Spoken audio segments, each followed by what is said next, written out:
A very good afternoon, everyone. On behalf of India Net Zero Alliance and First View Group, I am Meenakshi, joined by my co-host Vaishali, and it is our absolute pleasure to welcome you all in today's high-impact webinar, BESS for CNI Power Leaders, presented in association with Sunshore Energy. Before we begin, let me give you a quick overview of what to expect in today's session. As India accelerates towards its ambitious net zero targets and 100% renewable energy goals by 2030, industries face the urgent challenge of securing clean, affordable power round the clock. Yet, fluctuations in renewable energy supply and peak hour demand continue to drive reliance on costly carbon-intensive backup power, posing hurdles to both sustainability and cost efficiency. This is where BESS are providing to be transformative. By seamlessly integrating renewable energy sources with grid and captive power, BESS enables reliable delivery of clean electricity 24/7. With cutting-edge technology, smart grid synergy, and supportive policies, BESS not only shields industries from price volatility, but also delivers significant operational cost savings. In today's session, we will explore how commercial and industrial power leaders can transform their energy procurement strategies through BESS-enabled power purchase agreements.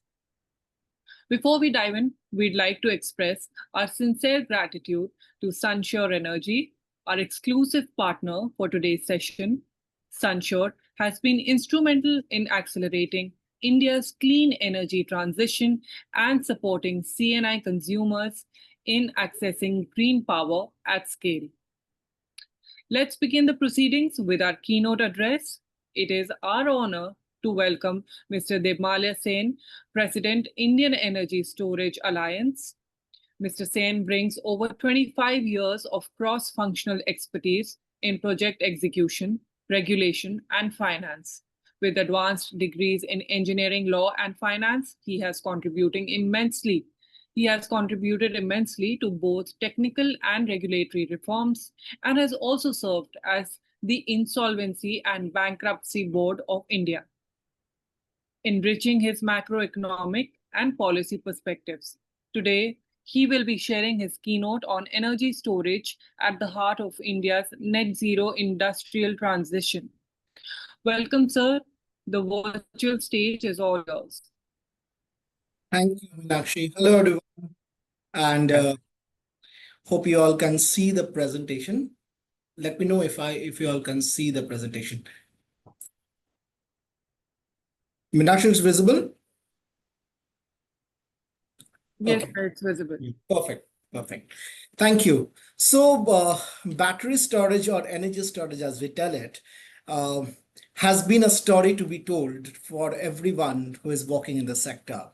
Now, so I represent Indian Energy Storage Alliance. We are the only alliance for energy storage in India. We have around 200 members. Established in 2012, and we work in 5 verticals, including stationary storage, e-mobility, manufacturing, green hydrogen, and recycling and reuse. But that's not why I'm here. Let's talk about storage, right? The fact that energy storage is critical enabler for the world to reach its net zero decarbonization limits, targets is well known.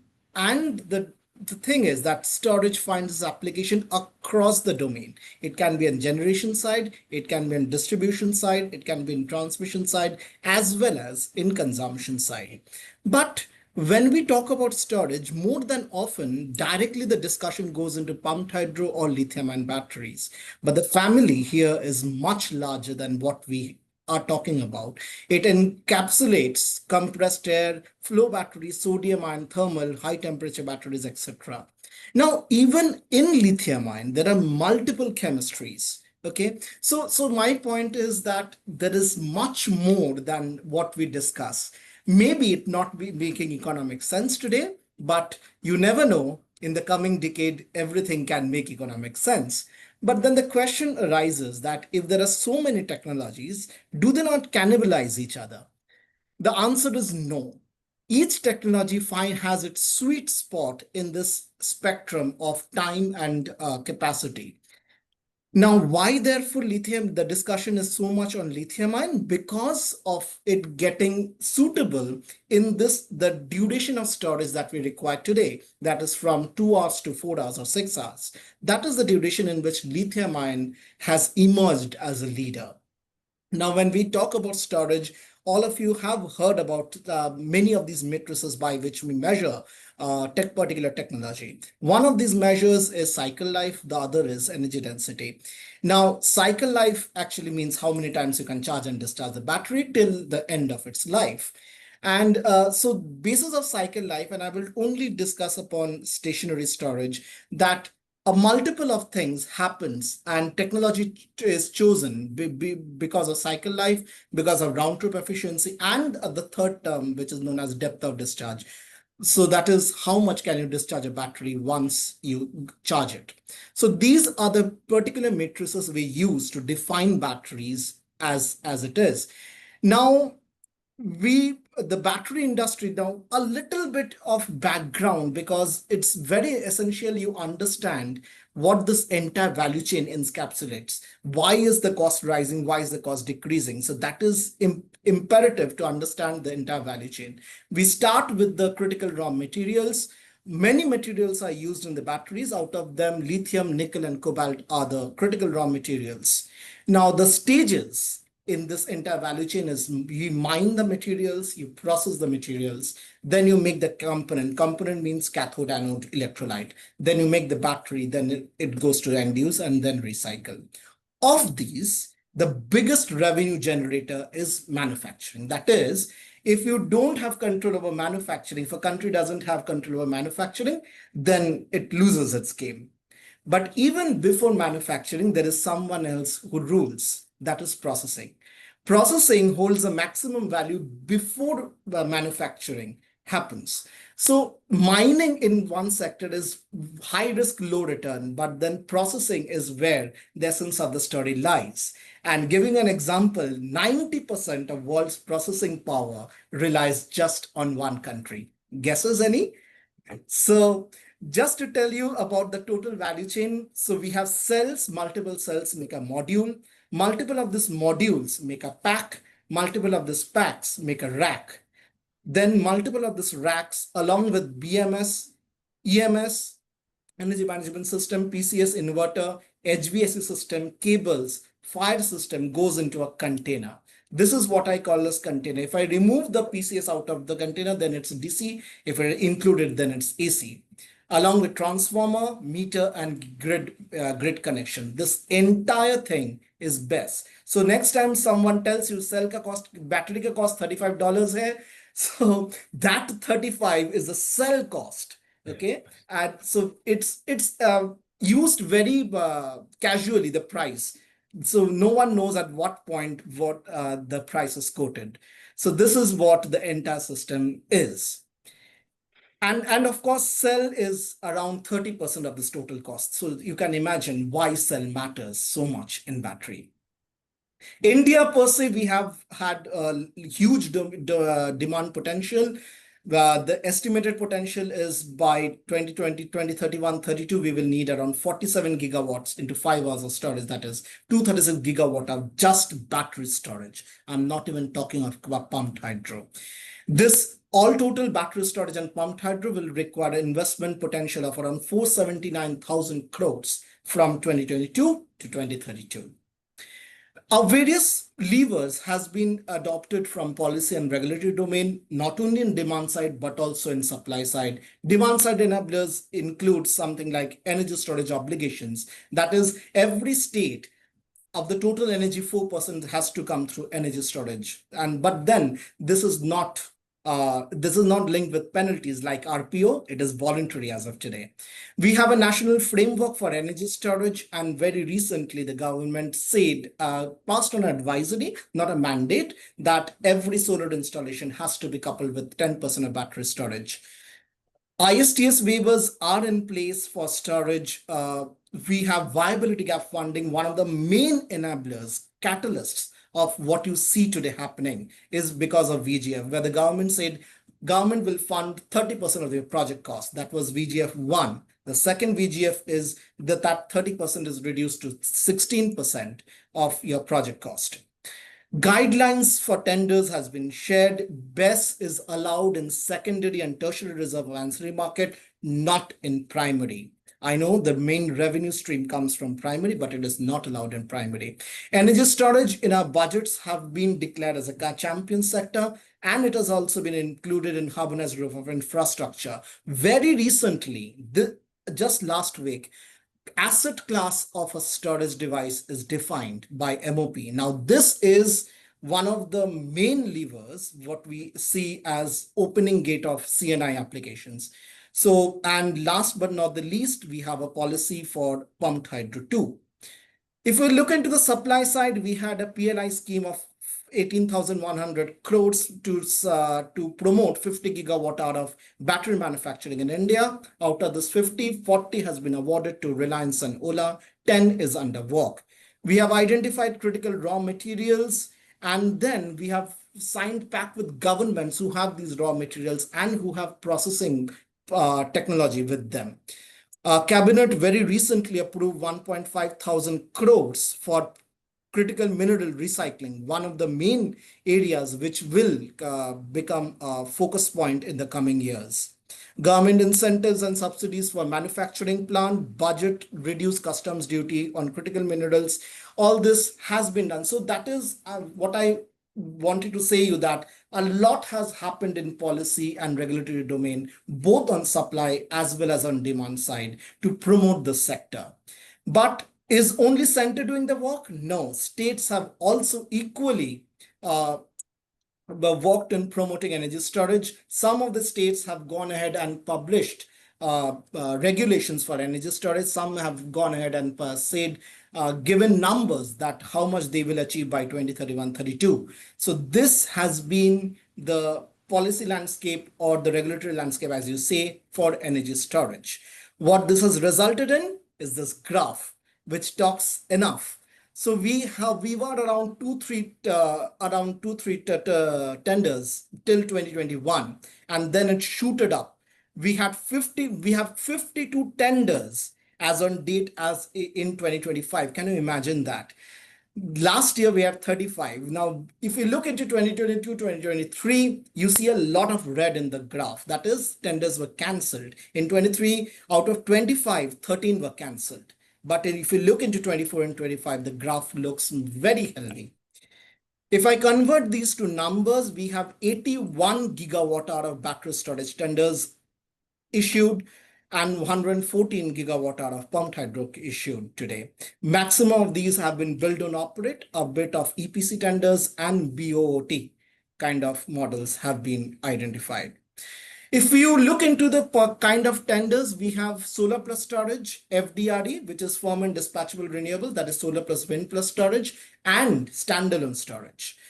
So if you look into the blue graph, it talks about standalone storage. It has risen up like a hockey stick, right? So a main catalyst of this is, of course, the VGF scheme. And you see the number rising to 46 gigawatt hours. If you look into the green graph, it is the FDRE. FDRE was rising till 2024. We had multiple FDRE tenders, but then it went flat. So as of today, we have around 29 gigawatt hour there. So sorry, 29 gigawatt renewable category. So, and next, but not last, but not the least, is solar plus storage. This was initially relegated to Andaman and Nicobar Islands, Lakshadweep, Kargil, to look into diesel replacement, solar plus storage as a measure to replace diesel. But then came in SECI with 120 megawatt hour and so on and so forth, by which we have seen solar plus storage also taking up. Of course, the tariffs has also been handsome. So standalone storage 2 hours 2 cycle has been around, the trajectory has been 10.83 to 2.08 in just 2 years time. Standalone of 2 years, 2 hours 1 cycle is 2.19, and then you have standalone for 4 hours, one cycle, 4.44 to 3.59. And standalone storage with charging also in developer's responsibility is someone sitting in the chair today, Kartikeya. Sunshine won the tender at 6.64 rupees per kilowatt hour.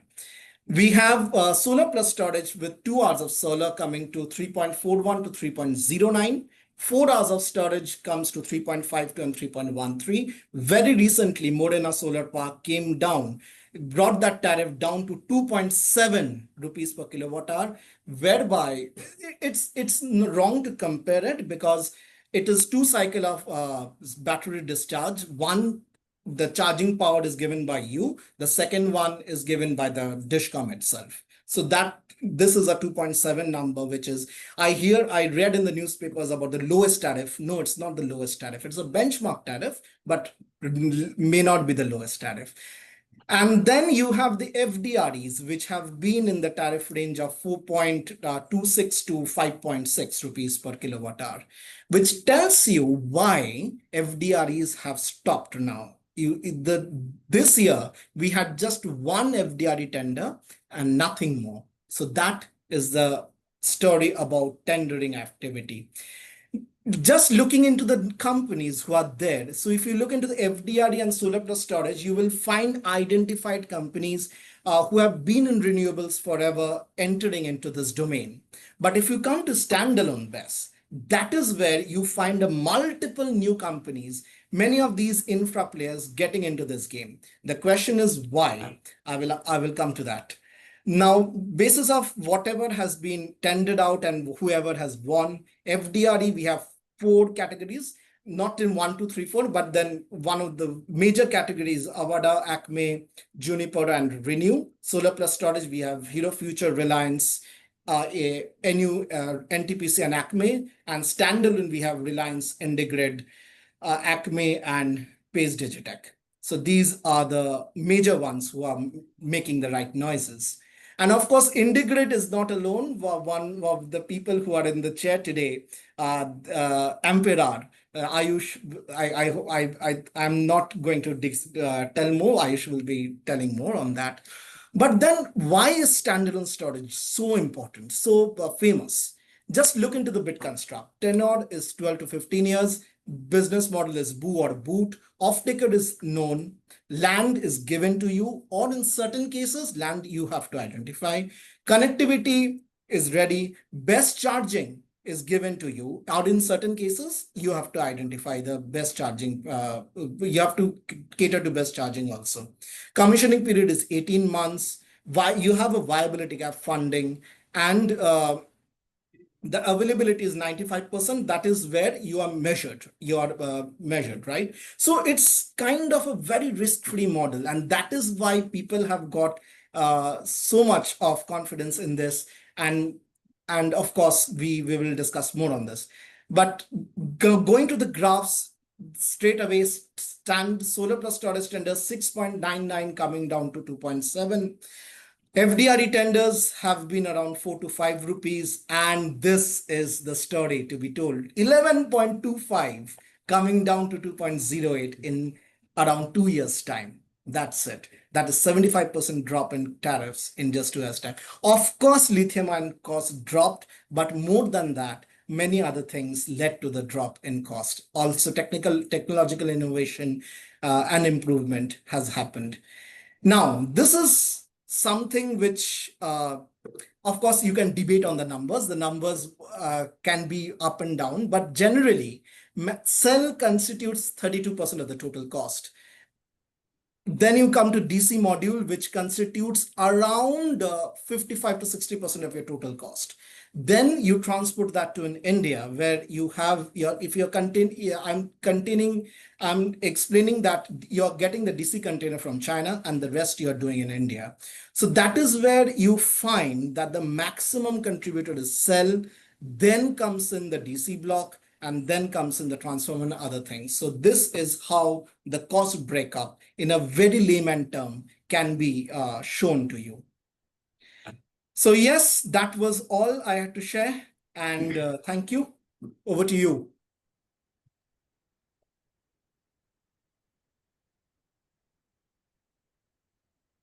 for sharing your insights with us. Before we move on to the industry presentation, let's take a quick moment to launch our first poll.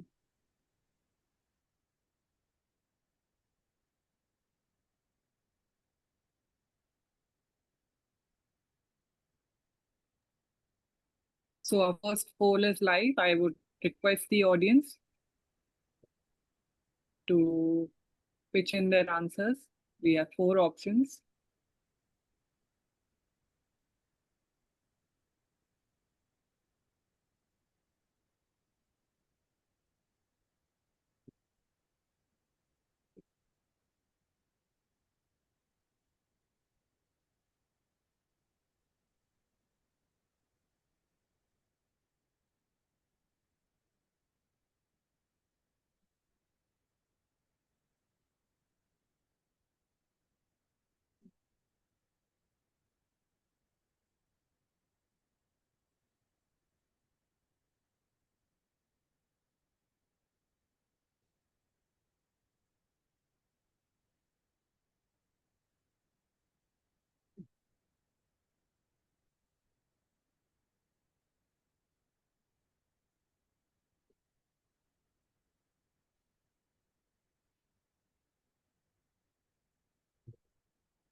Okay.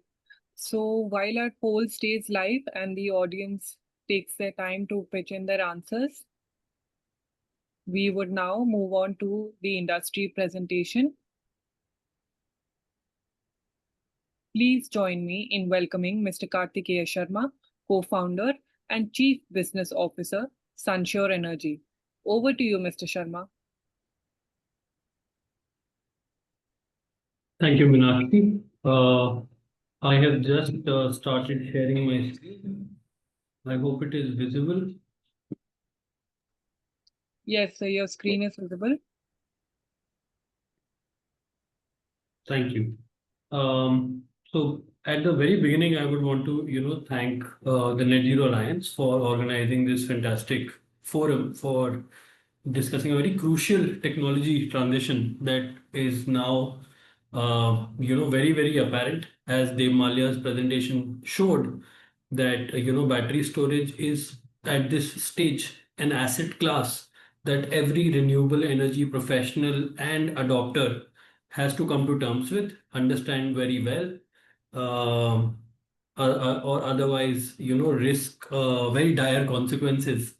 And this is not just for CNI, for every utility operator, for every, power producer and every policymaker today who's involved in driving the energy transition. Battery storage today is a technology which must be understood well and then be deployed with a lot of uh, rationality. So in my presentation, I'm going to talk about why battery storage, or why energy storage for that matter, has become absolutely important today. So this is a chart that shows the energy demand that we saw on the maximum demand registered in FY25 in the last 12 months. This was June 9th, 2025, where you can see that during solar hours, we saw the highest demand. This was about 241 gigawatts, which then fell all the way up to 630, which is post solar hours, but then it starts to go up again. And at its peak, it is only about 10 gigawatts short of the peak demand that we experienced during the daytime. Now, what does this really tell us?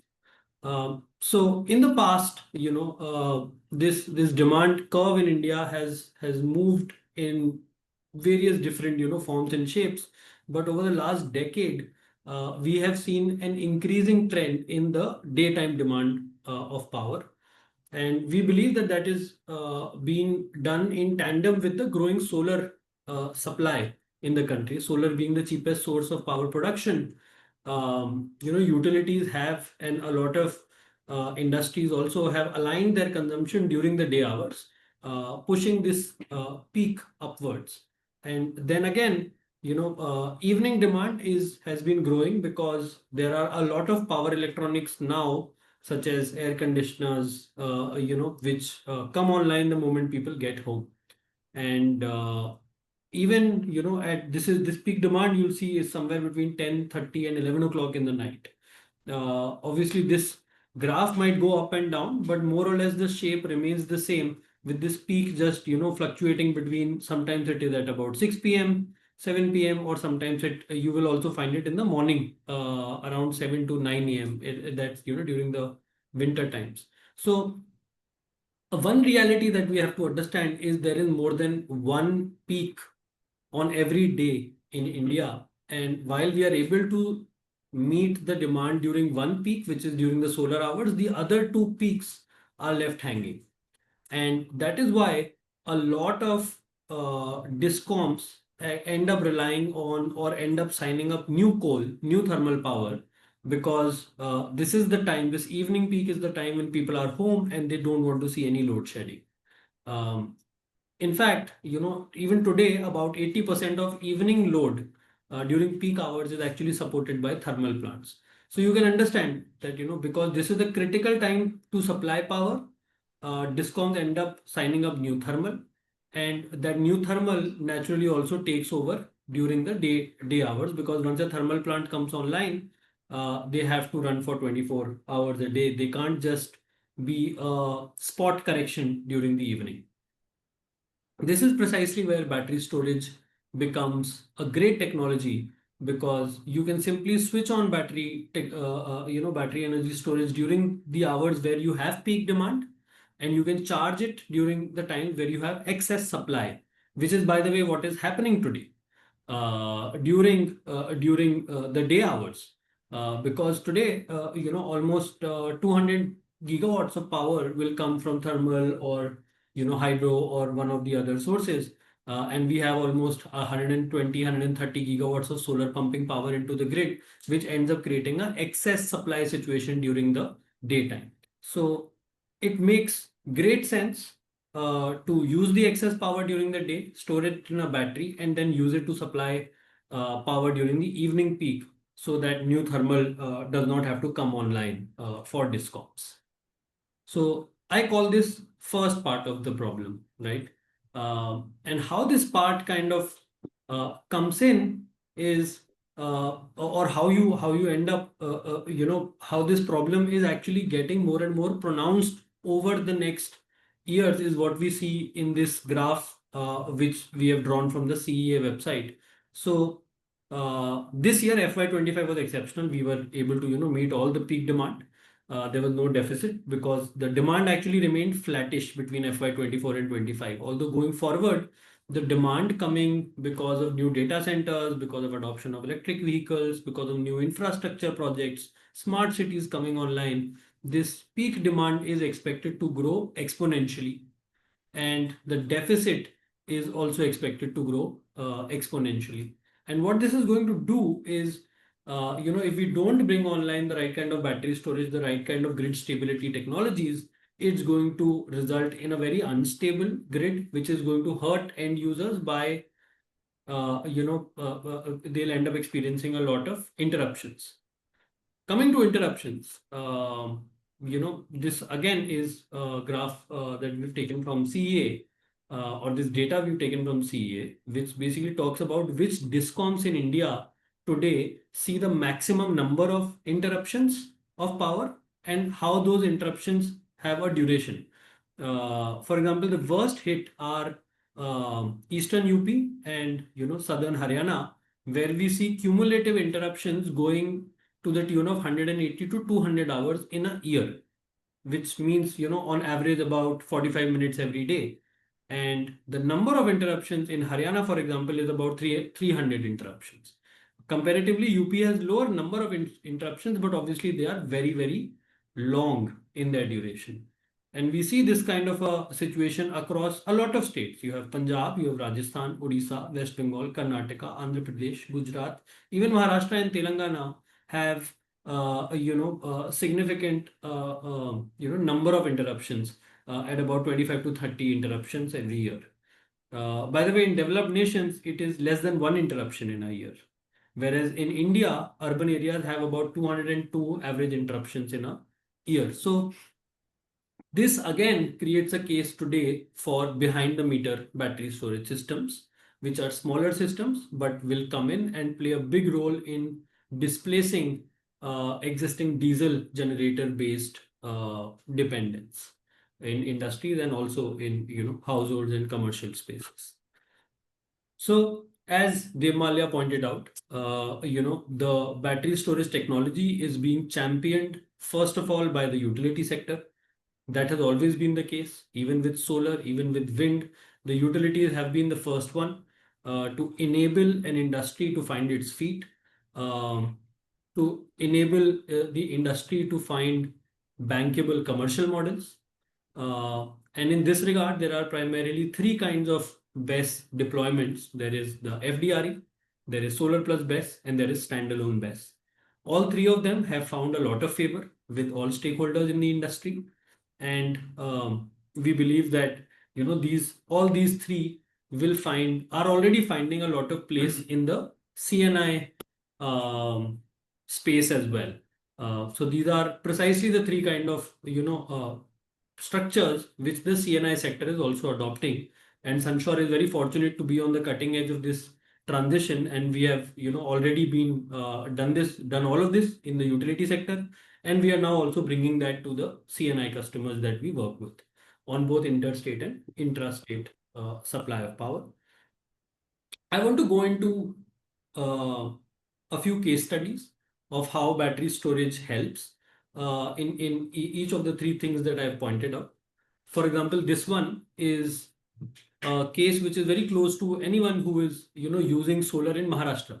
So in Maharashtra, the government has recently been contemplating an order which basically leads to a position where this excess power that you see on the graph in the left in TOD3, 9 a.m. to 5 p.m., this will start lapsing because banking of power is now no longer allowed in Maharashtra, or that it could be the case. The case is still sub judice, but this is something which is possible. So in this case, so this is a customer which has about 8 megawatts of running demand 24/7. They had tied up about a 14 megawatt AC solar power plant, which is quite normal in Maharashtra. But now they are in a position where they will end up lapsing. In the previous MYT, they would not lapse any power, save about 8.7 crores rupees per annum. But with this slight change in regulation, they end up lapsing about 24% of their energy, and their annual savings falls down abysmally and almost gets annihilated. But just with a simple addition of battery storage, wherein you use this power between 9 to 5 to charge the BESS and then deliver it between 5 to 12, which is the highest power pricing bracket. Power over here costs about 12 to 13 rupees per unit for industries. The saving can come back from 0.30 to about 6.1 crores, and lapse can be reduced to less than 1%. So installing batteries for creating solar plus BESS solutions which are resilient to changes in regulatory provisions such as banking is a very, very powerful model to work with. We are already doing something like this in Maharashtra. On the diesel replacement, anyone who has a large capex solar power plant behind the meter, sorry, for DG replacement, if in Goa, for example, we were working with a customer, there was a lot of interruption, and they were using almost 50% of their power in the evening hours through diesel generators. Instead of diesel generators, which is costing them about 30 rupees per unit, if we simply install a battery which can charge during the night time from 11 to 7 a.m. when the power is cheaper, and discharge during this time in a day, even for a single cycle, they end up saving more than 50% on the price of the expense that they make on diesel generators, and this can also be availed for other uses as well. In fact, power quality also improves, which goes on to improve the quality of production. So diesel replacement by standalone BESS already is a very established business case. I'm sure the people on the panel will also talk about this. Then lastly, if you have a rooftop solar power plant, which is in CapEx, you have already been, broken even on your cost over there. Your power is almost free, but now you want to adopt open access. For you as well, a standalone behind the meter BESS plant would be very, very useful. You can simply spend all your rooftop solar generation into charging battery storage so that your daytime consumption between 9 to 5 opens up and you can start taking open access power. This is a very, very powerful case, and it not only does it improve the savings that you get from your rooftop solar, but it also will enable you to go to a much higher percentage of renewable energy adoption by making a mix of rooftop and open access solar. So that's it on about battery storage. Now I'll just spend a minute on talking about Sunshore. So we are a company, we started in 2014. We have corporate decarbonization at the core of our DNA. Today, we are one of the most capitalized renewable energy companies in India and are a full stack IPP. We do everything, all kinds of solutions which enable round the clock renewable energy for utilities and industries both. Have about 1.5 gigawatt of operational and under construction capacity, over 7 gigawatts of plants under development. We work across the country on both intrastate and interstate models, delivering solar, wind, and battery storage at scale to large-scale power users. We have enabled multiple customers to go up to 80% of renewable energy. And on battery storage, we currently have about 1.4 gigawatt hours of BESS under construction. This is largely solar and BESS, and then FDRE. And then we have, like Demalya also pointed out, a 500 megawatt hour standalone BESS project coming up in UP to supply uninterrupted supply to UP PCL during the 4 peak hours, anywhere from 6 p.m. to 10 a.m. And we will be charging this power using a dedicated solar plant that we will set up in UP. And it will be a very exciting mix of working with the market as well as our own generation to meet a critical problem in UP's peak power supply chain paradigm. So with that, I would want to thank you everyone for being part of this and looking forward to the discussion on the panel. Thank you, Meenakshi. Thank you, Mr. Sharma, for that highly informative and thought-provoking presentation. Now, I would like to launch our poll number 2. So I request the audience to pitch in their answers. Our poll number 2 is live now.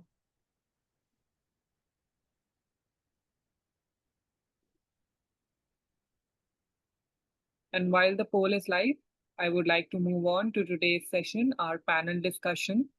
Just a quick reminder, we will also have a live Q&A session at the end. So feel free to share your questions in the Q&A box anytime during the panel discussion session. They will be addressed by our panelists at the end of the panel discussion. Now, I would like to move on to the panel discussion, which is how C&I power leaders can unlock round-the-clock clean energy with BESS. We are privileged to join exceptional lineup of speakers. We have with us Mr. Demalya Sen, Mr. Ayush Mishra, Mr. Kartikeya Sharma, Mr. Lokesh Chandra, Mr. Sameer Darsh, and Mr. Ritu and Mr. Abhishek Kumar. Now, I would like to hand over the session to our moderator. Thank you, Meenakshi. Hello, everyone. Good afternoon. Thank you for joining us for this webinar. We have esteemed experts on the panel who will be sharing the critical insights and also telling us about the enabling action that can help to turn the round-the-clock renewable energy vision into reality for C&I sector with the help of BESS. I would like to thank Mr. Dev Malya and Mr. Kartike for sharing the important insights. As discussed, India's C&I sector has vast decarbonization potential Dr. due to high. Praveen, Yeah, sir, just before we begin the panel, I would just request my team to play a short video and then we'll proceed with our panel discussion. sure, please.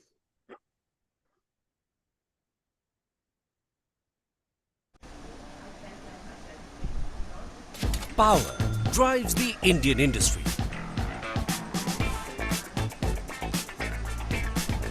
Yet, 70% of this energy is still generated from coal, increasing both energy expenses and the carbon footprint of your business. But you can now turn this around and move to 70% clean energy in just 6 months. Choose a sustainable future for your business with Sunshore, one of India's largest clean power producers, with our round-the-clock power supply to facilities of all sizes across the country. And yes, with this switch, cut down your power costs for the next 25 years. Make your power move with Sunshore. Sunshore, making India's power move. Thank you, team. Over to you, Dr. Praveen. Thank you, Meenakshi. As I was telling earlier, that in the C&I sector, we have a very vast potential to decarbonize this sector and reduce the emissions. And here, the renewable energy is going to play a major role. But issue here is that how you handle the issue of intermittencies. And if you pair the renewable energy with which this can help and enable the round-the-clock clean energy by storing surplus energy from the solar and wind for peak demand. This ensures reliability, cost, and help in cost optimization and sustainability alignment. While falling battery prices and the corporate net zero targets drive adoption, we need to think of the challenges such as high capital costs, life cycle uncertainties, and evolving regulation that require a very clear policy direction and financing support and innovation to scale at the large scale, especially when we are talking about the innovation, that we need innovation at the business model, innovation at the technology level to address the challenges. So we have esteemed experts with us, and let us understand from them. And we'll start with Mr. Lokesh Chandra. So Lokesh ji, as in both the presentation from Mr. Dev Malya and Mr. Kartike, they have highlighted the importance of BESS for getting a very reliable clean power. I just want to would like to understand from you that how essential you see BESS in enabling the round-the-clock clean power for C&I sector, or meeting peak demand with the green power and reducing dependence on brown power and optimizing your cost savings. As in the presentation from Mr. Kartike, it was mentioned about the supply interruptions due to the mismatch in the supply and demand. Then there was a discussion about the power quality. So how you see the BESS as a critical component in ensuring the round-the-clock clean energy from renewable, and also addressing the issue of supply disruptions or the power quality issues. Over to you, Mr. Lokesh. Yes, sir. Thank you, sir. Good afternoon, everyone. It is pleasure to be here. I represent the C&I consumer like cement industry, where energy reliability and cost efficiency are absolutely critical. Today, I would like to share why BESS are not just a useful, but essential in helping commercial and industrial consumers, especially cement plant, to achieve renewable energy round the clock vision. Let's start with the core challenges. What we are facing like a consumer, C&I consumer in cement industries. Cement manufacturing is a continuous process. We run 24/7 and our energy demand is not just high, it's consistent. C&I consumer are increasingly commanded to sustainability, but renewable energy sources like solar, wind are intermittent by nature. This intermittency creates a gap between generation and consumption, especially during non-solar hours and periods of low wind generation. We are talking about a future where clean energy is available 24 into 7, not just when the sun shines on the and wind blows. And BESS is the technology that makes the future possible. This is where BESS become essential. The way the storage cost is coming down. Earlier, we are talking about 1.5, 1.6 crore rupees per megawatt hour. Nowadays, less than 1 crore per megawatt hour. The more attractive this solution is becoming, and this is a critical solution because we can save the excess generation from solar during the day hours, store into the storage, and utilize in the evening when the peak hours. Very attractive solution to mitigate our peak hours requirement. It's not a cost of priority as of now, except in some state, in some situation, and now affect the central government, and in some state government are mandating that you should definitely have some percentage of your solar with solar and wind solution has base solutions. The capabilities is the backbone of the RTC model, ensuring clean energy is available 24 into 7. Now let's talk about the peak demand. In CI facilities often experience peak loads during early morning or evening times when renewable generators may be low. BESS enables firm energy power delivery during these critical hours, helping businesses avoid costly peak tariffs and reduce their carbon footprint simultaneously. Third is reducing dependency on brown power. Without storage, any shortfall in renewable supply is typically met by fossil-based grid power. BESS minimize this reliance by acting as a buffer, allowing consumer to stay aligned with their sustainability goals while maintaining operational reliability. And finally, cost optimization. BESS enables load shifting, charging during low tariff periods and discharging during high tariff periods. Also mentioned in Deep sir and Kartikeya sir presentation, we can charge and discharge in low tariff hours and discharge during the peak hours. It also helps avoid peak demand charges and can participate in grid services like frequency regulations, creating additional revenue streams. So it's not just a sustainability tool, it's a financial assets. To conclude, BESS is the bridge between renewable ambitions and industrial reality. For C&I consumer like cement plant and other C&I consumer, it ensures clean energy is available round the clock, helps manage peak demand, reduces dependency on fossil fuels, and deliver real cost savings. With supportive policy like those in Rajasthan, the path of RTC renewable energy is not just viable, it's a strategy. BESS is no longer a choice, it's a necessary for a sustainable and competitive industrial futures. Thank you. Thank you, Mr. Lokesh, for sharing your insights on this. Let's go and understand from Mr. Samir Das. He also comes from the industry.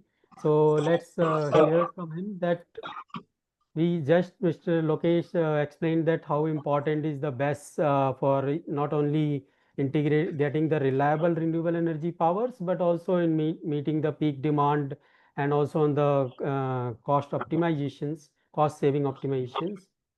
We would like to understand that what kind of strategic interventions you think can accelerate the BESS adoption to realize this vision of round the clock clean energy power, and particularly in industrial estates where like in some we have the industrial clusters, and how we address like in Mr. Dev Malya, he mentioned in his presentation about the status of the value chain. So how we address the techno-commercial uncertainties and also highlight and share the benefit to drive this widespread uptake of this. BESS powered renewable energy. Thank you, Dr. Praveen. So, first of all, I would like to thank the organizers, Net Zero Alliance, sponsored by Sansure, the platform to give me an opportunity to participate in this session and speak out something. I would like to first go and give some prospect. I mean, if I start with Hindalco, I don't think it needs a lot of introduction. So it spans from mining to refinery, then aluminum smelters, and we house around something 3.5 gigawatt of thermal power plants, and it is across 25 units. And today we are one of the, I mean, we consume a good chunk of energy. Our electricity consumption is something around 1.2% of the total all India energy consumption last financial year. So that speaks about the energy intensity and the energy requirement. I mean, I talk only electricity. Other than that, there would be some other fossil fuels also directly fed. So there are pressures like this CBAM, this cross-border adjustment mechanism tax is coming. We have a pressure. We have also a place for decarbonization. And one thing we would say that, I would say that this RPC right now, the topic is on discussions. There are various tenders are going on. This was being conceptualized by Hindalco. I mean, 3 years back, we have something large capacity of RTC is there under contract. They have started operating with PSPs. We have started operating that. So, I mean, I would like to put forth the challenges, regulatory challenges, operational challenges. Also, at the same time, also we have taken steps for pilot scale batteries when we are also doing a small flow cell batteries also. So I would like to right now come to your question directly. I mean, what are the right now the challenges? What are the right now things what we would need strategic intervention? See, right now, as we migrate, as we move on from large fossil fuel based electricity to renewable, which is the need of the hour, we have taken a step for migrating all our large smelters to go into a 400 kV systems, because unless we have a right platform, right backbone, we can't source the power from REV states. Suppose we have smelters in Odisha, in Madhya Pradesh, in Uttar Pradesh, there is no renewables. So we have to source it from Gujarat, Rajasthan, Karnataka, southern states. So that we are moving out.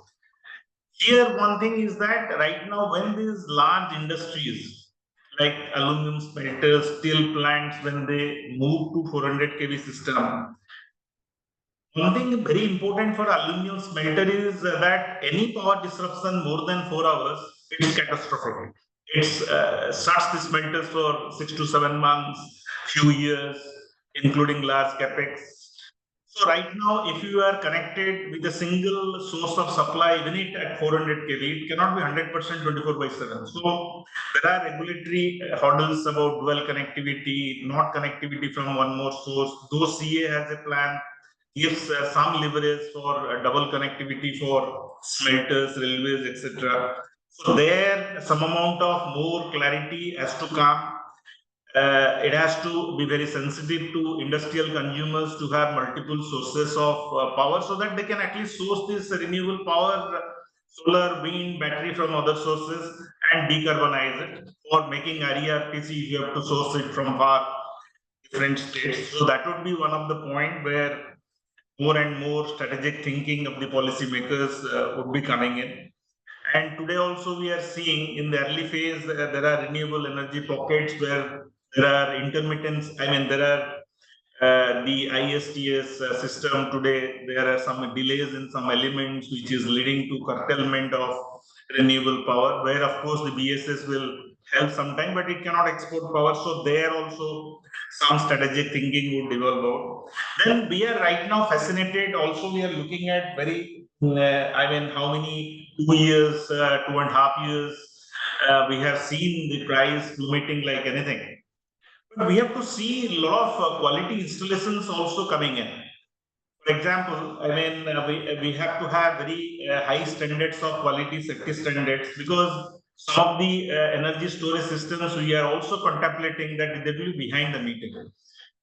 So we know the safety risk. We know, I mean, we hear about the intensity of lithium-ion fire, how difficult, how manageable it is. So some kind of very good supply chain based quality standards, safety standards.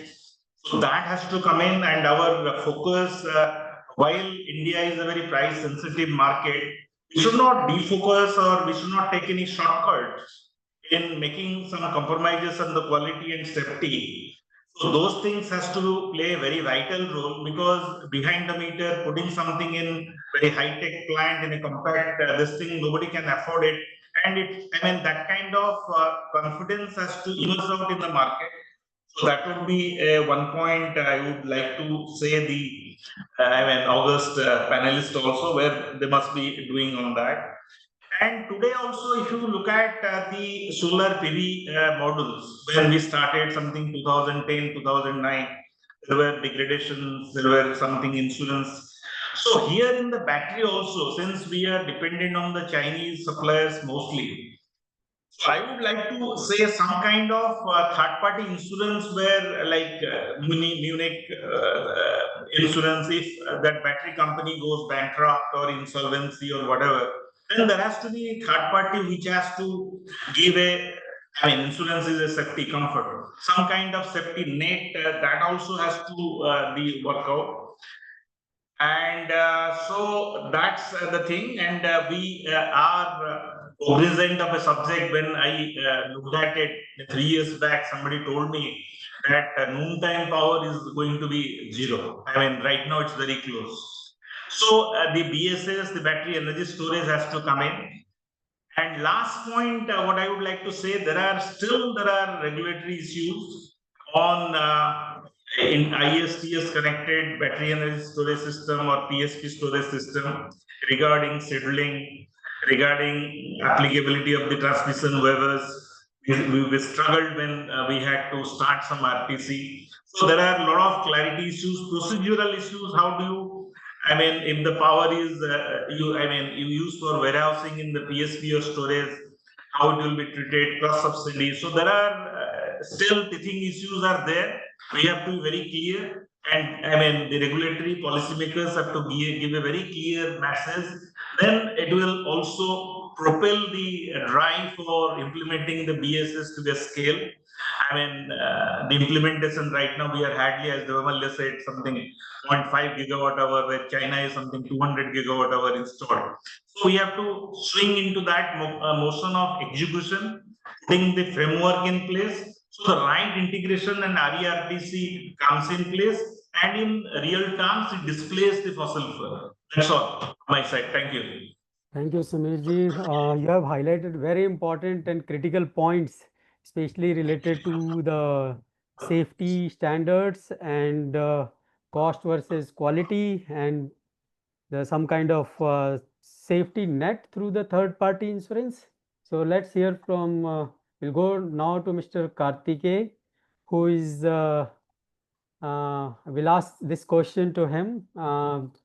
So Kartikeji, you have heard Samirji, he has highlighted the issue that if we have to transfer the clean power from one state to another state, the kind of issues are there. And then talking about cost versus quality and the third party insurance. So my question to you, can you just highlight that what kind of policy and regulatory things are enabling this transition, where we are aiming to get the round the clock clean power from the renewable, and what are the key gaps you see on the policy, regulation and standards from your perspective that is hindering the growth in this sector? And from your experience and your installation, what kind of lesson we can draw? Or maybe we have seen the several installation at the utility level, that is there any lesson we can draw from there, from the leading states, and that can be shared with the wide level, so that people can understand clearly about the enabling actions. Over to you, Mr. Karthik. Right. Thank you, Dr. Praveen. And I want to start out by first thanking Mr. Samir Das for being part of this session and bringing such important points. Hindalco being probably, like he said, the first adopter in CNI of round the clock PPA, and it's not just some ordinary round the clock PPA. It's a PPA which I understand requires the developer to deliver at least 50% CUF at a 15-minute time block level, and it's an intricate mix of solar, wind, and pump storage. I don't know if the power has already started, but I do know, right, that regulatory challenges are as much a part of renewable energy adoption and as well as renewable energy production as is the supply chain in our business.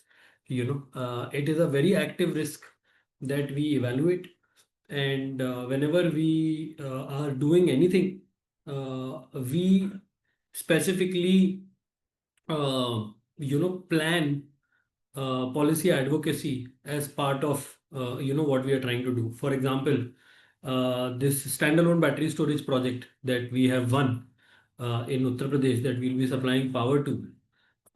There is still, on the edges of that problem, there are still gray areas as to how exactly will power be, delivered to the BESS, from BESS to UPPCL, under what kind of regulations will that happen. You generally only get about a 85 to 90% clear picture as to how things will work, and then 10% you have to leave to the kindness of the policymakers and the regulators, and your own ability to kind of go out and bring a lot of stakeholders, concerned stakeholders, on the same page with regards to what you're trying to do.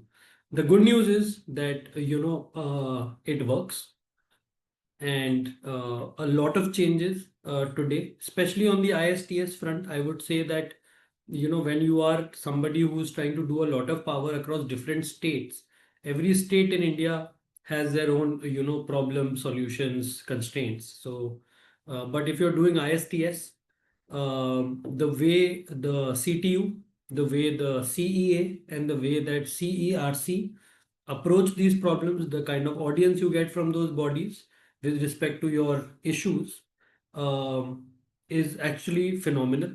And we see that, since the GNA came for the first time in 2021, every year they have, taken out an amendment, and progressively they have been resolving issues one by one for, industries.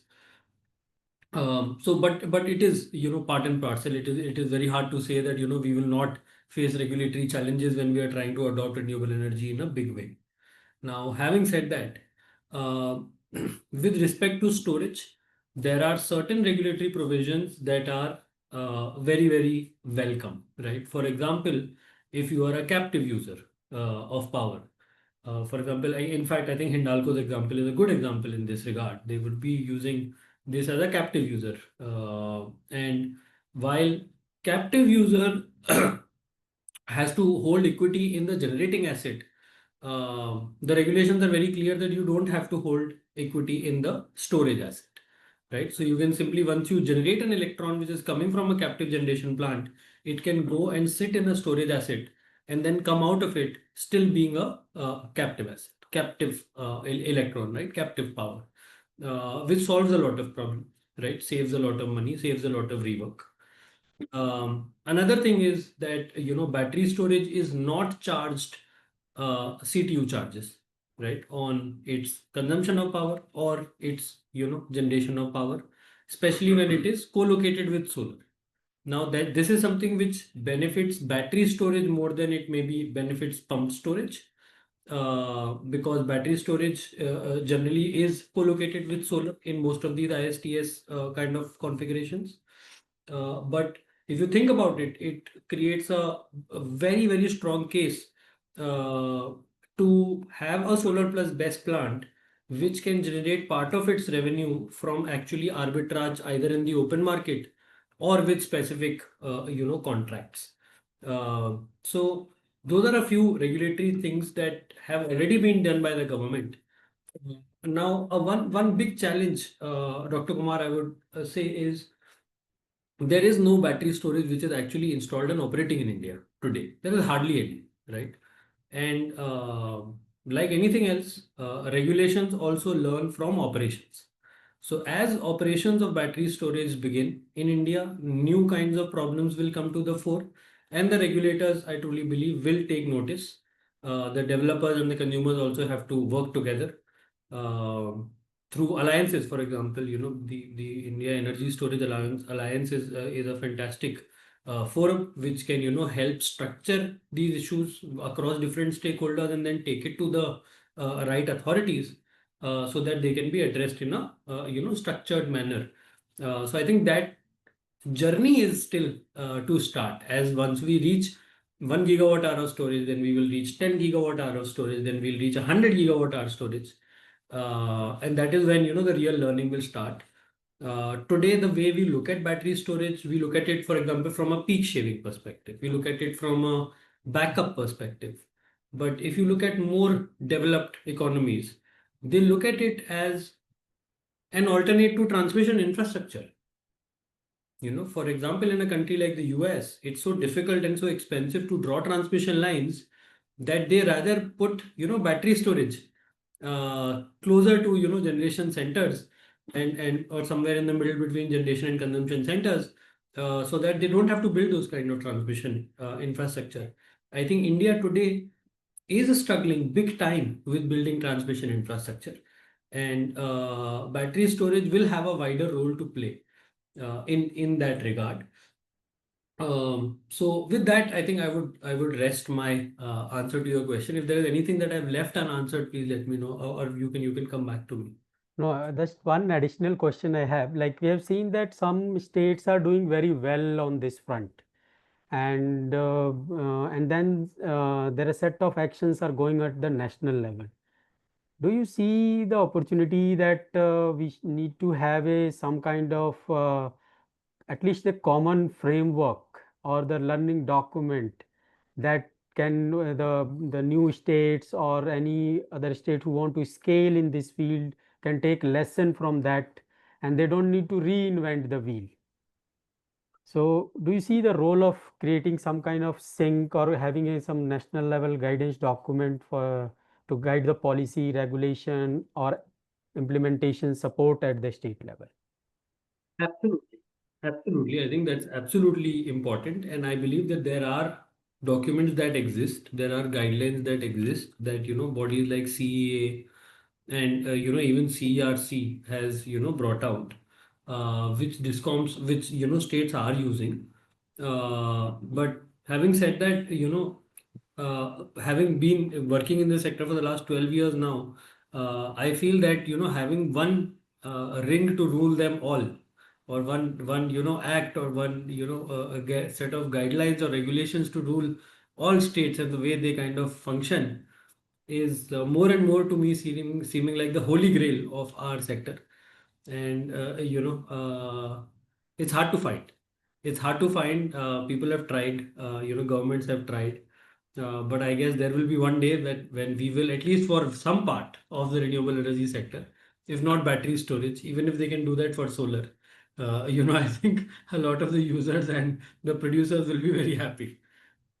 Yeah, thank you. And unlike the EV sector where we have the lithium variant like LFP and NMC ruling the market, in case of BESS, we have an opportunity to explore the other technology because we don't have the kind of limitation you have in the e-mobility. So along with the lithium battery, then you have the flow batteries and the few others, and that can be explored. That's so we'll ask this question to Mr. Ayush, but let's go to Mr. Dev Malya. Mr. Dev Malya, we have just heard the views from industry as well as from Mr. Kartikeya, and one of the things is coming out very promptly that although we are very positive about the best supported round the clock round the clock uh, clean energy for the C&I sector, but still a lot need to be done. And what do you think we can learn from the utility scale energy storage model that is evolving in our country? And also, do you see that some of the states who are driving the adoption of BESS can set as some kind of lesson for the other states or industry to adopt the best practices, and that can help in transforming our existing power procurement models and develop better corporate strategy in next coming 5 to 10 years? Thank you, Dr. Praveen. So yes, some of the states have taken steps, right? Rajasthan, we already heard that captive capacity. So that is a mandate that Rajasthan has put in, right? And similarly, now Kerala and Tamil Nadu, one of the two, Kerala or Tamil Nadu, has come up with an amendment to the document, right? So I think that the key states that are moving forward are Rajasthan, Gujarat, and who else? Maharashtra. So these are the key states. Now Maharashtra, this banking thing needs to be seen how it flows out. But I think that banking is anyways would kind of go away by another 2 years or another 3 years. If we have to listen to what High Court says, but then if the judgment is like that, then so we have to move away from banking. That is one say. Now the thing is that if for CNI players from day one, you need not go 100%. RE, right? You can go up a particular percentage and then have a roadmap, a sustainable roadmap, how I can go to 100% RE. And that is where we have seen that initially the discussions were like, okay, I will go 50% through RE and 50% through Dishcom.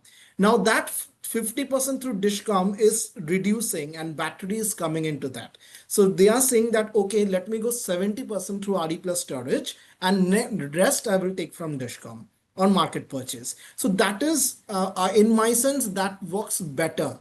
You get a essence of the game also, you enter the game also, but you don't enter the game as if to replace the total thing on day one. So a particular roadmap through which you can travel the journey is much better. And that said, I suppose the other point here is the existing solar parks. So solar installations that we have, right? There is discussion going on if we can also cater to the requirement of existing solar retrofitted with batteries. So that is that is becoming a necessity today because of problems that developers are facing, like DSM penalties and forecasting and scheduling. So all these things, reactive power, so all these things included, I think CNI can move this thread in a phase-wise manner rather than doing everything on day one. Thank you, Mr. Demalya. I have two questions. One from your presentation that you mentioned about 2.5% battery degradation. And if we just assume that in the BESS lithium variant, especially like right now, only mainly these two options are dominating the market, that is LFP and NMC. And degradation is one of the biggest challenge for the BESS, you know that because these chemistries are very temperature sensitive. And we are talking about the state like Rajasthan, or maybe like we are having a tropical environment condition. So how big threat you see is managing the degradation rate 2.5 or less? Do you think 2.5 will ensure the economic viability, positive economic viability, or do you see the challenge? Or if you just see these two Yeah. aspects, so do you see any kind of like supply chain issue you mentioned? So do you see that other alternatives like flow batteries or any other solution can come as in a solution, come as an alternative for energy storage? along with the renewable, especially with the C&I, where they need to manage not only the peak load, they want to handle the intermittent nature of the renewables as well as the power quality improvement. Thank you.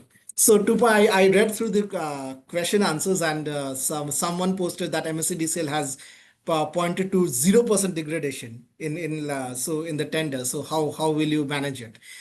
We have seen this 2.5% coming down to 2% in RRVU and tender, and then almost removed in MSCDCL tender. Now, we have to understand this is battery, this is chemistry. It won't be a straight line, right? That 2.5% every year, it won't be that, right? So we have seen our mobile phones, for example, very similar model, but then the amount of degradation has to be on an average, you can look into for 2.5%, but it can be lesser in initial years and higher in later years. So that is the point. Now, what you need to do is go in with augmentation and thereby look into where you find your sweet spot. Now, the problem that we are facing today is that everything is on Excel models. We are modeling everything on Excel models, and we have not seen what happens in these batteries after 5 years. Will they perform at 2.5% or will they not? Second thing, which we often neglect, is the auxiliary consumption. Now, you said about that Rajasthan, we are installing in Rajasthan and Gujarat. Now, auxiliary consumption is amounting to is a huge part in your cost, right? And so that has to be accounted for. Now, you have to manage auxiliary as well as your degradation together in long run. So I think that yes, it won't be a straight line for sure, but your augmentation will define how much you need over the time. Now, whether other chemistries are liable to take charge, we are forgetting that lithium-ion, LFP, let's not talk about NMC, let's talk only about LFP in stationary storage. LFP itself is going through its own innovation journey, right? Today, we are talking about a new variant of LFP known as LMFP, okay? And we have seen cycle life increasing. We have seen cell sizes increasing. We are talking of 314 milliamp cell. People have gone ahead and announced 1175 milliamp cells. Okay. Now, cycle life is going to, we were talking about 8,000 earlier this year.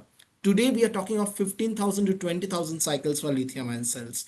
So, you are competing with someone who is innovating day in, day out. So it becomes very difficult for someone like a sodium ion or for someone like a vanadium flow to compete with this chemistry, right? And sodium ion, the value still sticks up because it is applicable in EVs also. So it will get its economies of scale much higher, earlier than vanadium flow, which is only finding application in stationary storage applications. So without a support from government for these technologies, it is looking very difficult. Yeah, thank you. For the benefit of audience, I'll just share 2 lines on the degradation thing. So when we talk about the degradation in lithium batteries, that is mainly governed by the 2 mechanisms. One we know as a calendar aging that happens when you charge the battery. If you have a fully charged battery and if your temperature is not in optimum range, there will be high rate of degradation that we call as a calendar aging. Next, the other type of aging is known as cyclic aging. When you are charging, discharging the battery, that time the degradation, whatever happens, that is known as the cyclic aging. And it's very critical to maintain an optimum temperature for the lithium battery to ensure the reasonable life from the installation. Now let's thank you, Dev now I will go to Mr. Abhishek Kumar Jha, and now we have discussed about the installation. Now to Abhishek ji, I have a question that what kind of innovative business models or the collaborative frameworks or financing mechanism can help adoption of BESS supported RE in C&I sector, and In the beginning, there was a question around the third-party insurance. We have a safety net. So it will be great if you can share your insight on that. Over to you, Mr. Abhishek.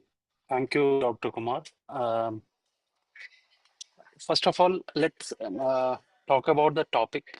This is the wherein we are discussing about the adoption of battery or BESS by the CNI consumer. So why it is required? First of all, let's discuss about it. Because CNI category basically consume roughly 50% of international generation, right? And how renewable they are consuming roughly or 10% directly, not through the discom. So now they are since last 2 years, the solar installation, especially the solar installation, they are increasing like anything. They contribute roughly 20% last year solar installation. And why we are talking about storage? Because there is availability of cheaper power. Define cheaper power because there is excess generation during certain of the day. That can be possible. Last 18 months, India has installed roughly 41 gigawatt of solar, and the daytime generation is shooting off because the entire roughly 123 gigawatt of installation is there from solar. The entire generation is coming from early in the morning, and it goes to peak 10 to 2, and then slowly lower the generation. Now, why the tariff has been reduced during solar generation hour? Because there is excess generation. There is no demand during those hours, roughly 10 to 2. Then everyone think about let's store this power, right? So how it at the consumption point or the generation point or at centrally located point, right? So there are different models. As Kartike also highlighted, behind the meter or ICS connected best storage or just like a group captive model, single providing for 2, 3 or n number of consumers. So there are different kind of models depending on how is the consumer requirement. If you have a facility located in multiple locations, different states, and you are connected with ISTS directly or through discoms, you can avail, you can like implement single best at level, and you can store the power or your own unit. Then you can like same during the higher price availability your own so that you can smoothen or come it can benefit your net cost of electricity at low cost. First of all, let's talk about it's basically the CNI or RPO where you guys or CNI the customer need to adopt in it. It's Abhishek ji, if I basically can just intervene, only your voice is breaking. Can you try switching off your video?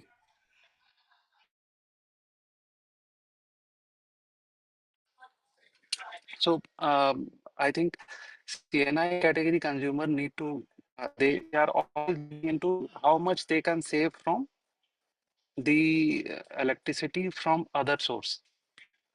So the RE adoption is one of the major thing, wherein now from last 2 3 years they are saving money also, and with BESS now they can migrate to portion of their consumption from RE, that too at a lower cost. Like optimal utilization can be achieved if we adopt both sides, like centrally local BESS as has been depend on the requirement. The consumer needs to replace the DG set, or they also want to lower their cost frontally located BESS. It depend upon type of usage, and voltage level they are connected with.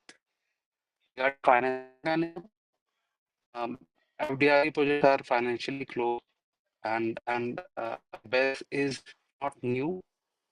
BESS is already implemented across the globe, And in FDRE, most of the FDI now move towards BESS and solar combination. And all bankable projects are like lenders are keen to fund those projects.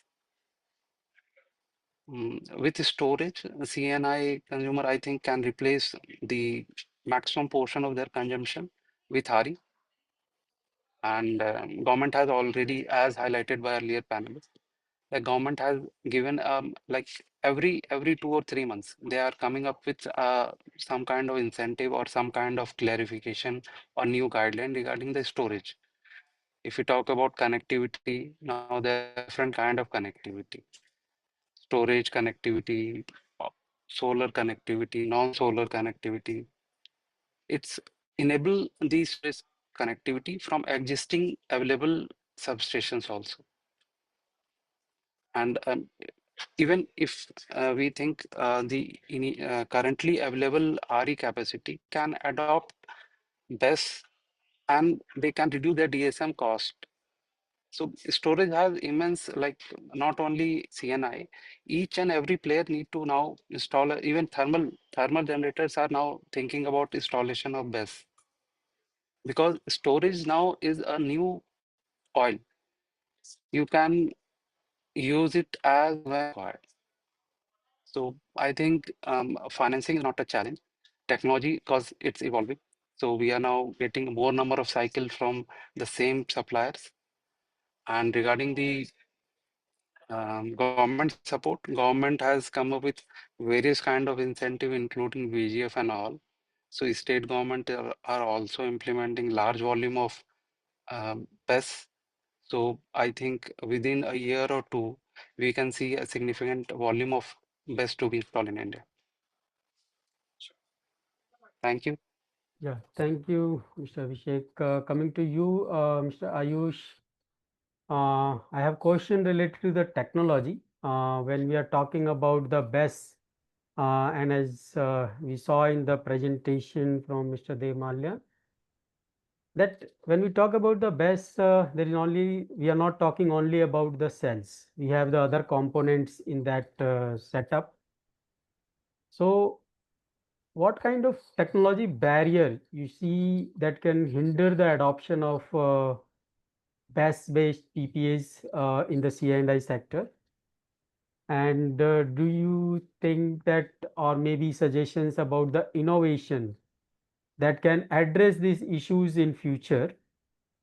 And based on your experience, do you have any insight on that? What kind of optimum technology solutions that one can think of where you can manage your both technical and financial risk for this BESS-based RERTC projects? Over to you, Mr. Ayush. Thanks, Praveen. I must confess that speaking after such knowledgeable speakers, most of the things are already covered. And to be honest, like I've learned a lot myself on this webinar.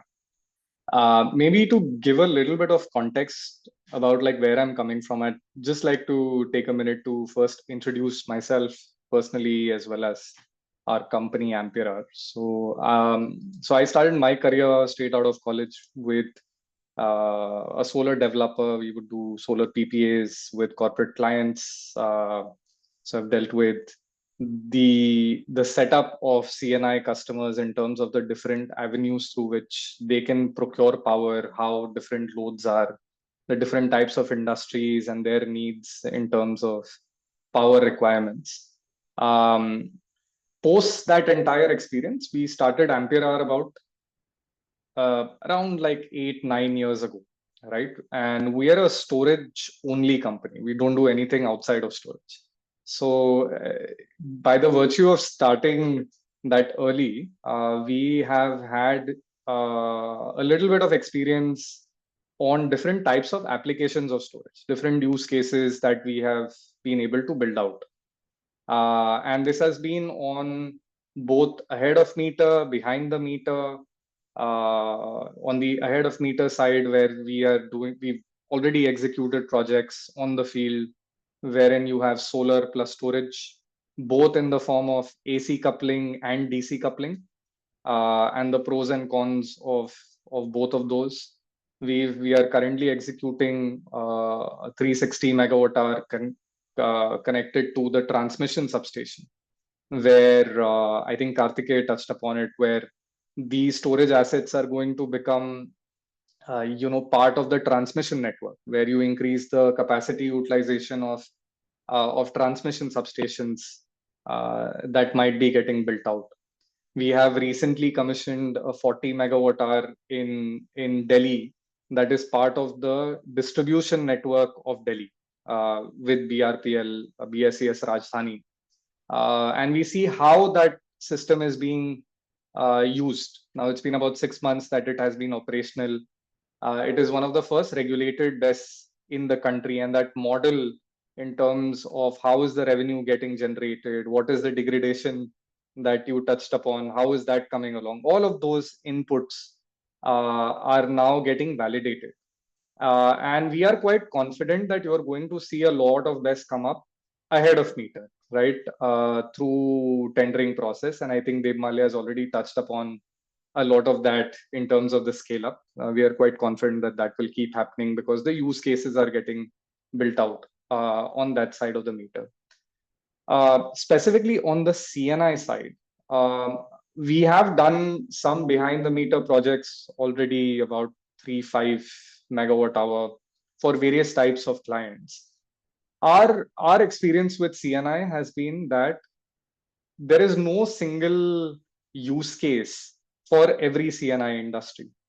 To give you some examples, we worked with a bottling plant where their requirement was very specific. They wanted something that could provide uninterrupted power, and they were looking for a 1 hour solution. Right now, 90% of commercially available products, battery products in the market, will not be able to qualify for this particular requirement because most of the cells are not built for 1C. A lot of the mass manufacturing is happening for 0.5 or 0.25, like a 2 hour battery or a 4 hour battery. You need a different type of battery to be able to do a 1 hour solution, which is a lot more expensive and so on. At the same time, the system, when you design it, the power electronics that you use, depending on whether you want a 0 millisecond transfer time or whether you want a 200 milli, depending on your application, the power electronics itself changes. So at the CNI level, and the first thing to do is kind of like understand what the use case is. What are you trying to achieve with the BESS? Then design the system based on what has to be, what is the use case for, which itself is a deeply technological. That is a deeply technical exercise. The last thing that I also want to touch upon is that batteries by themselves are pretty dumb devices. It requires a pretty sophisticated control system to be able to derive value out of it, which is fundamentally, I think, based on the diagram that Deb Malia had shown, which touches upon the EMS layer, the controls layer of the batteries. And without an intelligent EMS,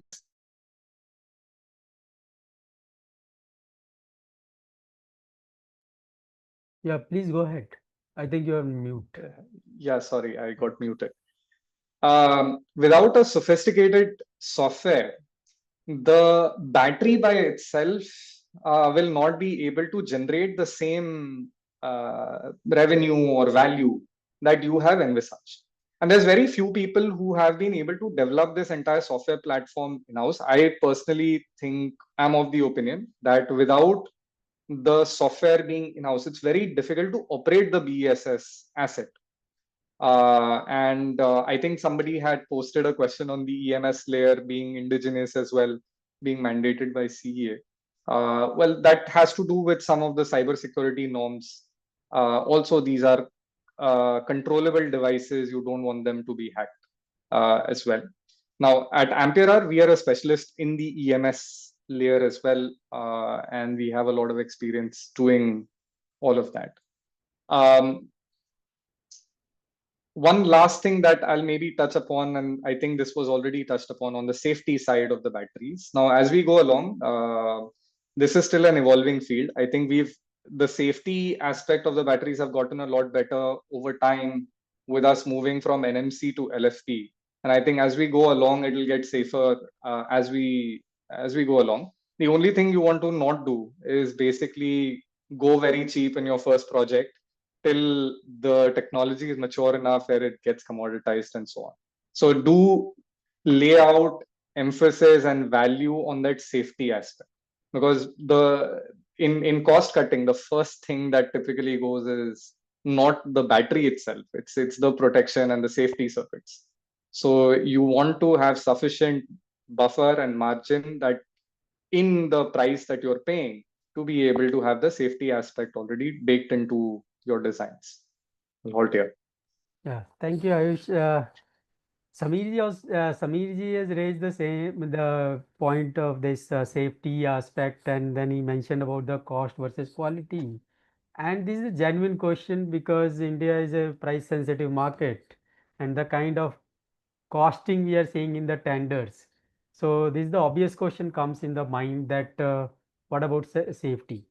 Because in case of lithium battery, you need to have a very zero tolerance, because we all understand that if thermal runaway kicks in, then everything, you can't stop that. That will, so my question to you that how well prepared we are and how deep the safety, the quality and safety net thing is there in the mind of the players who are developing the BESS or developing the setup for the C&I sector. See, we've been in business now long enough to have seen all sorts of project cycles, and everything that can go wrong has already gone wrong, right? Like, so we've learned through all of those things. And to me, as a as the management professional of a battery company, it's probably the number one thing that keeps me awake at night. That there shouldn't be a fire incident at any of the sites where we are putting these batteries. Now, the honest reality of the situation is we don't have cell manufacturing happening in India. The cells are fundamentally coming from China. They are getting better, right? So LFP fundamentally is a more stable electrochemistry than what we had with NMC. But is the probability of fire zero? No. Like, you can still have short circuiting, you can still have various points in that entire system where there are faults that are completely possible, and you are dealing with electronic circuits, even transformers, inverters, they catch fire. So when you design a system, you do the best that you can. If it goes bad, you design the fire systems in a manner that are able to deal with it, and you design them as per industry norms. Those are from an engineering standpoint. What is in your control, you try to do as best you can. When the unfortunate truth is, when we are dealing with reverse auctions, and very often even with CNI customers, sometimes the conversation begins with price, and as I mentioned earlier, like, I think the reality is that in India we don't lay out enough value to safety. We just look at levelized cost of storage, and those are the numbers that Excel models don't translate to real projects on the field.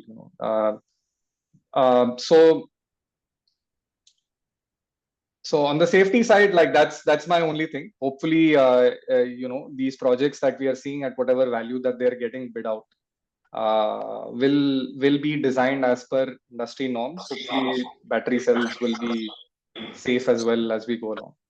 Yeah, thank you, Ayush. Sameerji, before I come to you, I just want to get the comment from Mr. Ritu on the financing roadmap and the innovative business model that can help the scaling BESS adoption in C&I sector, and how can financier build confidence to drive the wider RERTC deployment, and which banking and regulatory risks need to be mitigated. So comment on this, and along with that, your comment on third party insurance for the BESS installations. Over to you, Mr. Hi, thank you, Dr. Praveen. Thank you for inviting me on this. So I think in terms of financing, if you see the renewable market in general, India, the financing in India is pretty deep enough already. So it's just battery is obviously a new technology. So you don't have very large scale, deployments of batteries in India right now. So you would need, so for example, any bank who would evaluate project financing for this would want to do diligence on the quality of the suppliers, on their established history in terms of operational performance elsewhere if under similar conditions. So these are the key issues which you would see. I don't see batteries in a sense as a completely new thing because renewables, people understand. So batteries, for example, we have looked at and we have done projects where batteries have been added as a part of the project. And if you standalone BESS projects, so there the contracting structure would be important. If you do you have availability based payments? How do you since you look at that, some tax issues are also have availability based payment. It would attract GST if it's a capacity if it's based on sale and purchase of electricity, it would be treated slightly differently. So those things are in terms of contract structure which you need to address. But other than that, in terms of availability of financing, I think BESS projects have started coming into the mainstream. So you have financiers who look at BESS projects in the same way as they would look at any other solar or wind project. As long as the contract structure is okay, the sponsors are fine, the technology is tested, that should be able to get finance in the Indian market. So that's there in terms of the BESS. In terms of standalone BESS for arbitrage. So that's something which there appears to be a business case for that because the available arbitrage amount is high. But in terms of pure financing of a setup which is purely set up for arbitrage of merchant risk, how do you address that? Is this arbitrage is this going to remain for a very long time? Because the way the amount of batteries you'd see the amount of batteries are getting into the system, this the difference between the daytime solar prices and the evening peak will eventually go down. So will this still make sense for a pure arbitrage model? Maybe not, maybe yes. Or you'd keep seeing batteries only added as a part of your solar plus wind plus a battery setup, or probably either a solar plus battery setup. So things like that. So these are the things which lenders would primarily look at. But in general, there is enough financing available in India to essentially support all of the best projects which are expected to come up. So that's pretty much it that I want to say. Thank you. Now we need to get few questions from audience. Before that, quickly, Samirji, if you would like to share your view, you raised your hand. Yeah, just I wanted to add what I told about the safety net. So what I say that developers will be equally conscious, but the safety point has to come out of the ecosystem, right? If developers are too much on the price, then safety goes away. So this kind of forum or this kind of alliance where the safety thing has to be driven by the entire ecosystem. Because see, right now the country needs a lot of BESS battery storage applications. Apart from PSPs where the gestation period is high and the units are 120 megawatt to 40 megawatt minimum operations of hydro. These are all also things. So where BESS has a very good applications from that point of view, and the target should be a lot of C&I segment should go for that. So this we should not lose our focus in the pursuit of getting the price discovery. Second thing is also we have to very stringent upon the technical specifications.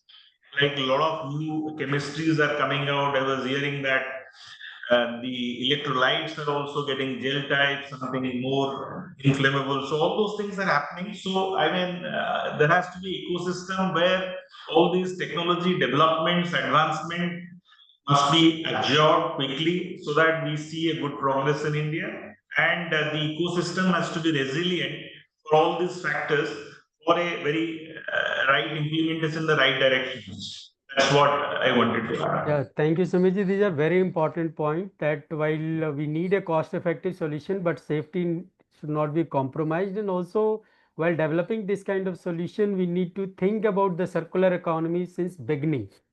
So that because these are material intensive technology we are using for low carbon transition. So we have to ensure that this circular economy thinking, end of life recycling should be embedded since beginning itself in the thinking. Thank you so much. I would like to hand over to Ms. Meenakshi for the Q&A.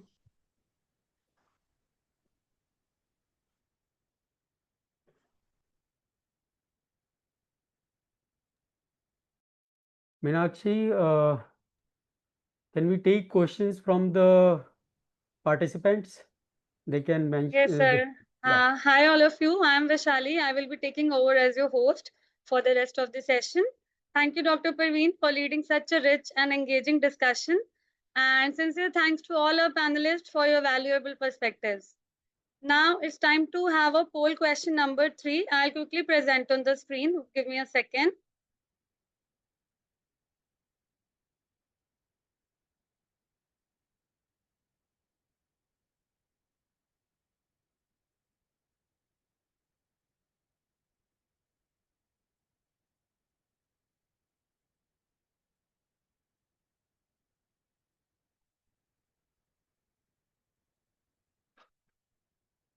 Yeah, so poll number 3 is on the screen. Everyone, please pitch in your answers fast.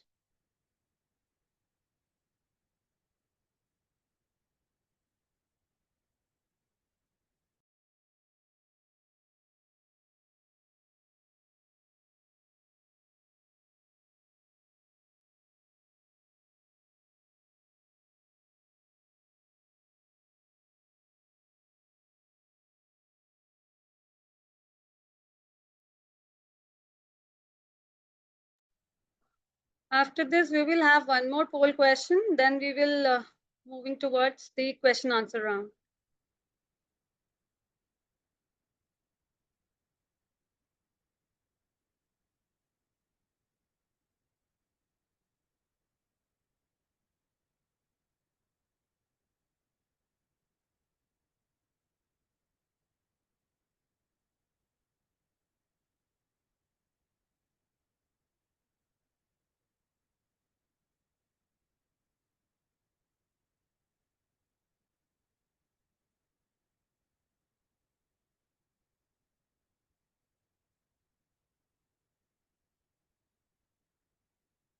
So I'm launching poll number 4.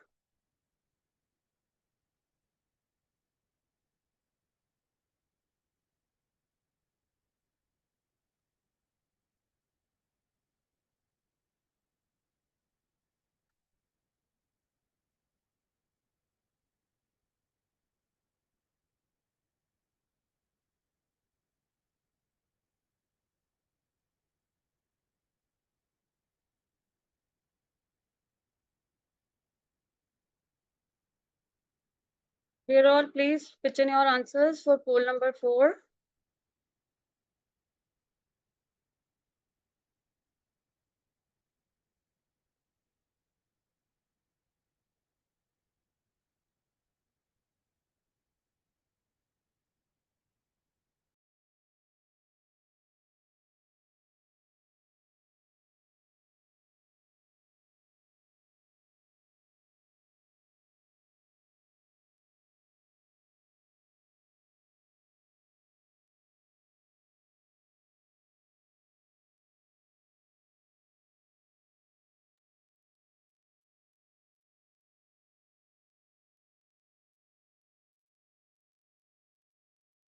So now we'll take few questions from the audience.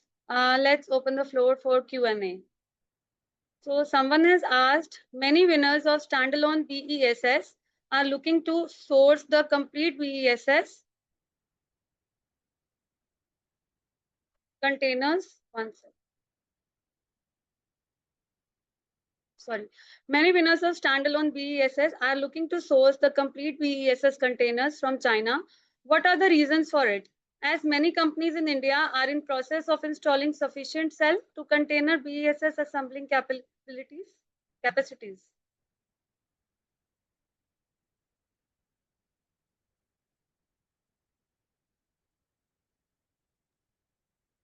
Yeah, Vaishali, I can take this question. So the kind of first of all, cell manufacturing, as they've also mentioned earlier, is almost entirely in China. In India, there is no cell manufacturing for standalone BESS, or if there is, it is not at the same level at which the technology is available in China. So hence, there are very little options presently apart from importing from China. So hence, all developers are doing that.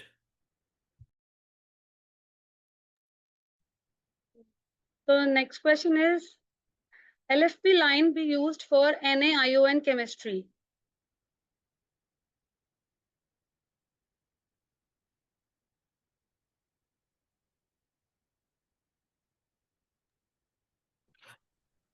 If I understood the question, sorry, Ayush, go ahead. No, go ahead then. Sorry. If I understood the question correctly, sodium ion, can a lithium LFP line can be used for sodium ion? That is the question, or something else is the question? I repeat the question, sir. LFP Yeah. line be used for NaION chemistry or any retrofit cost? Of course, retrofit will be required, but then complete overhaul will not be required.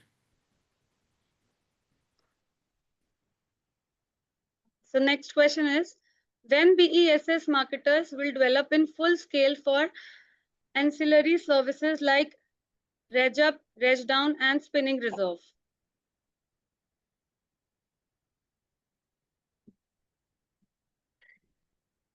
So at present, see, what is happening in India is that the secondary reserves is allowed for BESS, but it is regulated, right?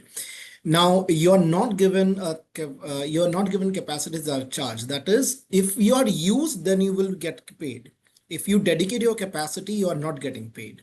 So ancillary market as of today, though it has been approved and a guideline has been approved, but then implementation is a I want to say pain. Implementation has been trouble in this area.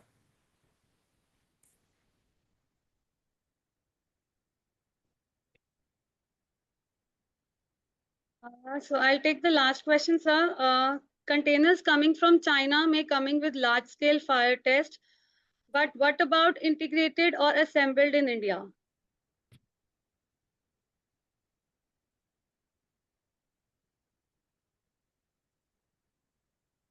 I'm happy to take that one if everyone's okay. So there the industry standard on certification that we have been adopting so far is UL 9540 and 9540A. So any product that is built out, like I mean, the standardized product these days is a 20 feet container, typically houses 5 megawatt-hour of batteries. So this is what would be coming from China and would have the UL 9540A for all the good manufacturers. If we are assembling it in India, the expectation based on the tenders that have happened, you would be expected to have the same certification available for the end product to be there. Now, if you are assembling this in India, then in that particular case, you will have to make sure that the final output product that you built out, the 20 feet container, would then have to be certified, recertified for that particular certification. Right now, to the best of our knowledge, this is still in the works. Like, for example, even the certification to be carried out over here is still getting worked out. So these are still pretty early days. I think there's, the whole industry really has to work together hand in hand to be able to get all of these bits and pieces in place to be able to build out a high quality, certified product in India. Thank you, sir.